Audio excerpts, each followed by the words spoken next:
Hozirgi vaqtda to'g'risini aytsam, juda ham ko'payib ketdi open sourcelar. Bemalol kirib izuchat qilsangiz bo'ladi. Hech qanaqa sizga ustoz kerak emas, kurs kerak emas, hech kim kerak emas. Prosta AI o'rganmoqchiman deb qiziqsangiz, tayyor bepul kurslar bor. Даже o'zi Harvardda o'zi ham, Nvidia'ning o'zi ham AI ni bepulga o'rgatyapti. Bu nimani anglatyapti? O'zi bu katta signallar, что biza shu narsa bilan ko'maklashishimiz kerak.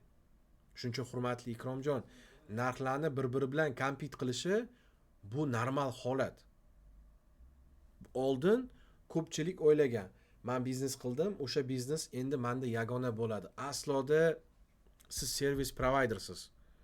Sizga o'xshagan servis providerlar bozorda ko'payib boraveradi va narx-navo tushaveradi. Bu narsa nimani ko'rsatadi? Что vaqt soati kelib, boshqa hech kim logbook servislar qilmay qo'yadi.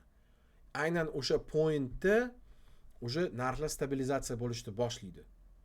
Lekin hozirgi vaqtda ko'pchilik bu narsaga kirib kelyapti.